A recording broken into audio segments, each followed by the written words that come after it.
500 years.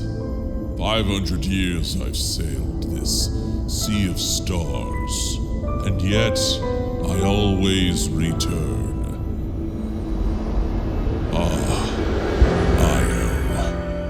The ancestral grounds, taken and warped by the fallen Auroran race. Their civilization has grown during their time of peace. Peace brings calm and comfort.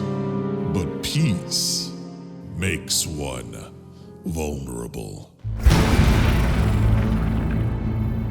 I've learned much from my time sailing the dead space. I, too, have advanced in my ways. Black Star energy fuels these weapons of war, transforming it into an extension of my hatred for these vile spawns of my enemy. The sins of the father should not carry over to their sons, but the payment of blood is long overdue. Begone, vile blights of our system! Begone!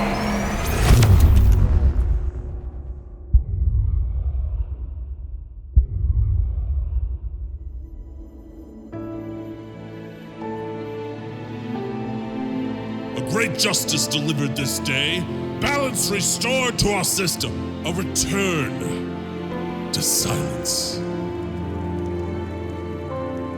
My heart remains an empty void, my spirit gone. Was this my only purpose?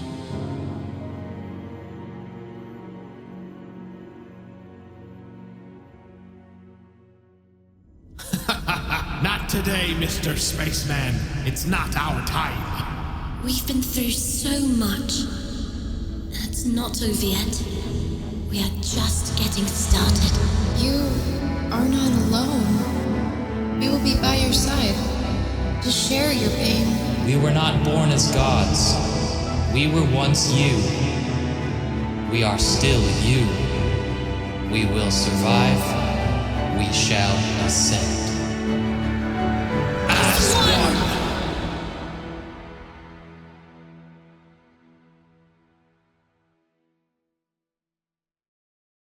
It's been over 500 years since Io became shattered from Lagos' attack, the emissary of the End fulfilling his prophetic title. And it's been over 1,000 years since the mortal races won the War of Shadows, ending our second phase. Io has become a different setting, thanks to its advancement in magics and technology. The planet itself held together by chains of energy conjured by the Deetic Veil. As Ionians desperately seeked a way to survive after Lagos' attack, they found it with the new gods of Io. Io, shattered from Lagos' weapon of war, gave notice to powerful individuals who were able to save Io from its complete destruction, revealing the presence of otherworldly gods. As citizens were about to submit to worship, as people have done in the past, the gods, especially that of Sachi, only wished to ascend mortality to improve their quality of life. With Io's near destruction, a divine intervention was required. But with this reveal, the gods were able to introduce magic and technology that mortal races would be able to use to improve upon their own lives. Shard technology.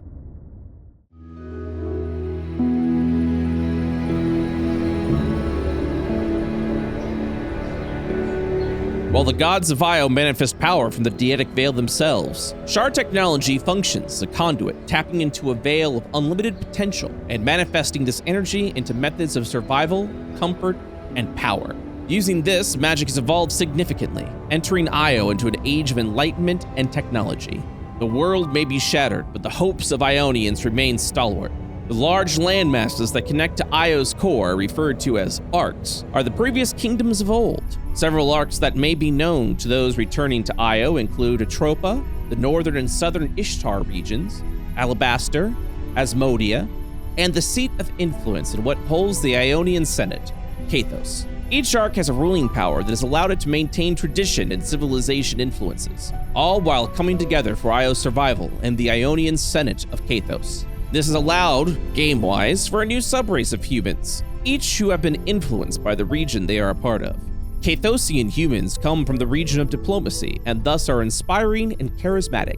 Alabastarian humans believe in the strength of oneself, each proficient in a different fighting style chosen in their youths. Atropian humans originate from the land of nature and hunters, most influenced by the Sentinels, an organization who fights shadow and otherworldly creatures that threaten the land of Io. The Ashtarian region have a lot of options educationally that have helped expand the minds and skills of those who have graced their halls. Northern Ashtarian humans have trained in dojos atop the mountains, enhancing their skills into both spiritual martial arts and blending into the shadows as deadly assassins. A goblin by the name of Model almost 1,000 years ago opened a school, calling it the Watchers Academy, and its influences have remained around to this day. Southern Ashtarian humans are influenced by the plethora of magical academies that can be found around this region. The most predominant one has been the same one for almost 1,000 years, an arcane academy with benefactors and headmasters known throughout time. Aldoris Talarian, Aelys Beardthrone, and his husband, Nigel Beardthrone.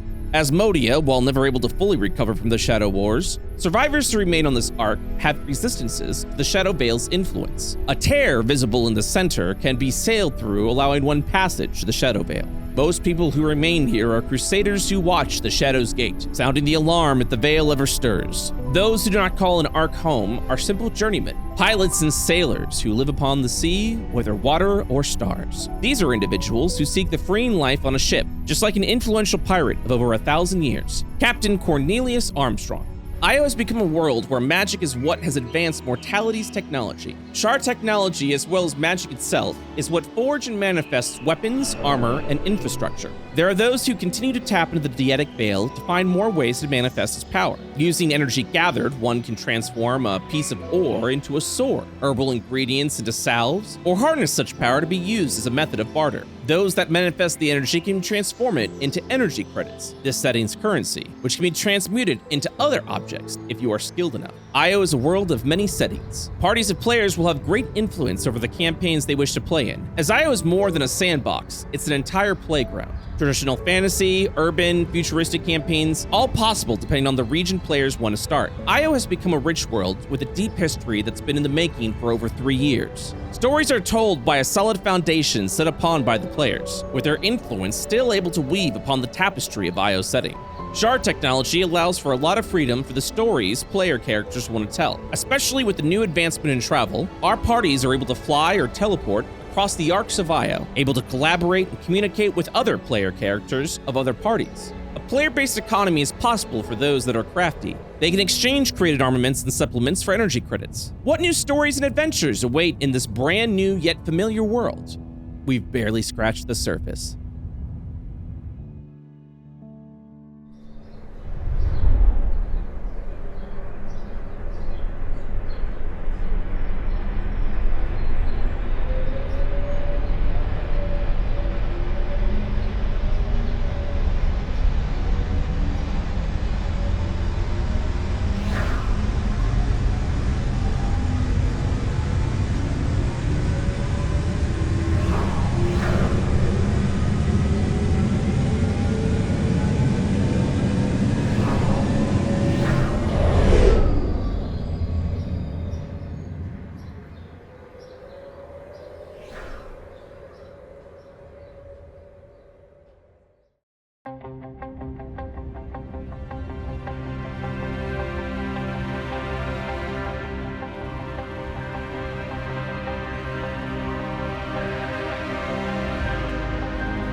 Now, remember how I said shard technology helped enhance the ability of travel? That doesn't limit to just Io's surface. Traveling across arcs can lead to exciting and interesting possibilities. But what about those that wish to explore beyond Io's atmosphere? Sail the Sea of Stars. Now they are able to. Welcome to the IOverse.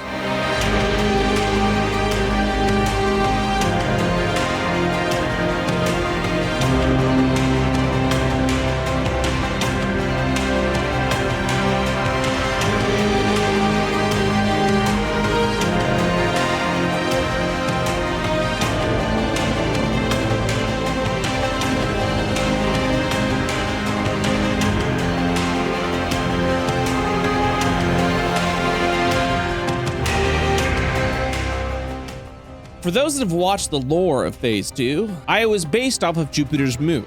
In this setting, Io was once inhabited by an ancient tribal race known as the Astari, who were wiped out by an event known as the Jupiter Incident. Outside invaders, known as Aurorans, terraformed the planet, making it more familiar to what would be our planet of Earth, and has allowed their civilization to expand forth into a brand new future that would be alien even to Earth standards. But Jupiter has many moons. During the beginning of this phase, we will be focusing on 3 other moons, each with their own settings. Europa, a moon once frozen over, now a planet of water. Callisto, a hive-like planet housing the warlike insectoid race known as the Chi. And Ganymede, a planet of iron, empty and yet filled with mystery. What are the other planets outside of Jupiter's orbit? Well, it is surrounded by a phenomenon known as the dead space. The universe within the dead space houses some of the most dangerous creatures and concepts that could easily be compared to Lovecraftian horror. Only those who are most brave or most foolish sails the dead space. While there is plenty to explore and discover around Jupiter's orbit, let us focus on the 3 moons, or rather planets in the setting. We will start with the recently colonized planet of Europa.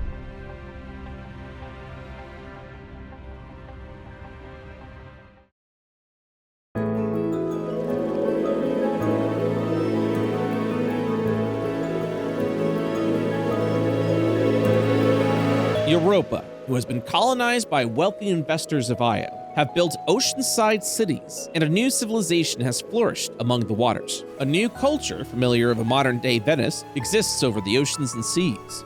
Player characters can visit the planet for new trading opportunities and to help expand Ionian influences of terraforming this planet to become more hospitable. Outside of the city limits, barren wastelands of glaciers and ice can be found, bringing forth rare and new materials for craftsmen and collectors alike, along with deadly creatures to hunt. While the surface brings something familiar, it's under the waters that may intrigue those who wish for new sights. Europa, a planet of water, houses an exposed core for those that go deep enough, bringing new and powerful materials to further Ionian technology of machinery, ships, and trinkets. Under the ocean, underwater cities expand and sprawl, allowing for sea miners and excavators to work hard on learning more of what's on Europa's more solid surface. Dangerous sea creatures but bountiful rewards await those that are brave enough to plunge Europa's depths. This is for player characters who seek adventure in a new world, with grand introductions. As with any planet, there's a lot of freedom for those that have the desire to explore, all while returning back to the safety of a European harbor.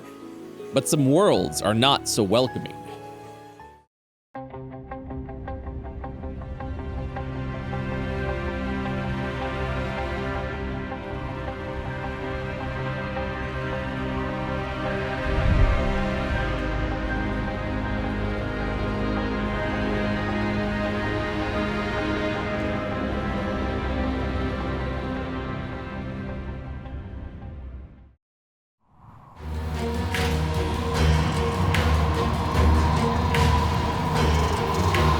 Callisto.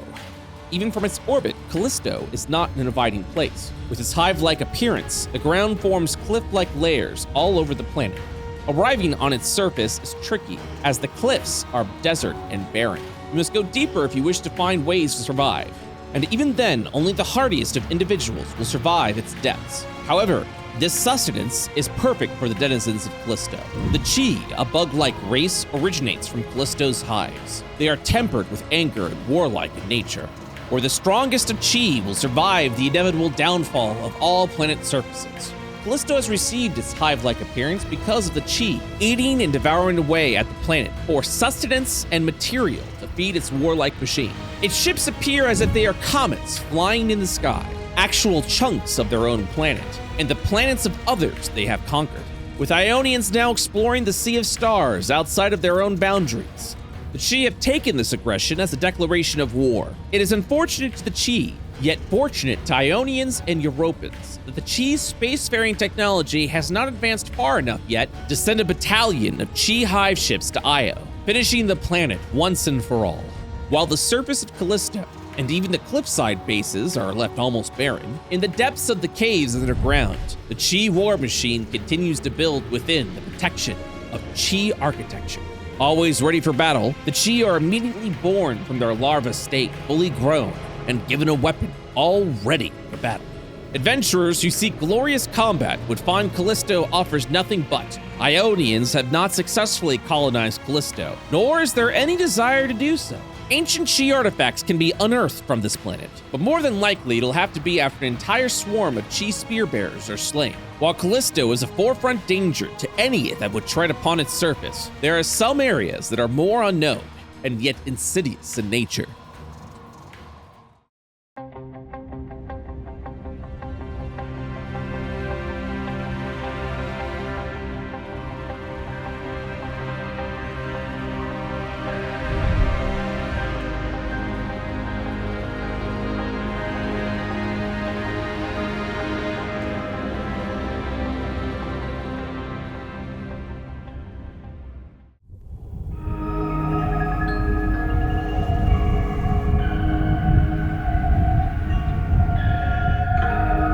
Farthest from the fiery hellscape of Jupiter's sky that forms as this space region's sun exists outside the orbit of most moons. The surface made of enriched iron has made for an excellent source material for all who wish to inhabit this planet.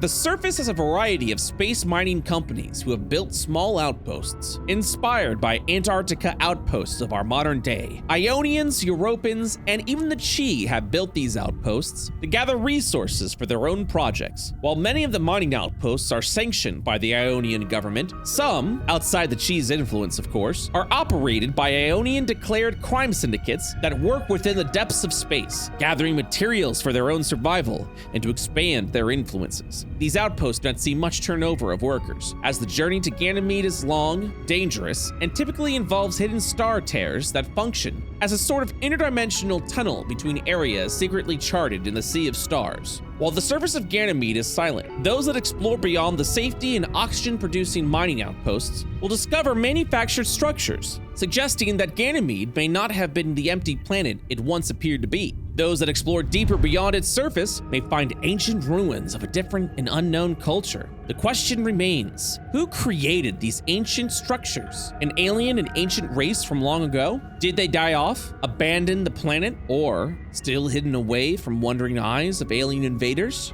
Adventurers who explore Ganymede's surface can expect stories and tales of mystery while discovering more of the lore of the Iron Moon. Dangers still persist. Crime families, Chi operators, and hidden threats that loom under the surface of Ganymede. What will be discovered by those who wish to learn more of this mysterious moon?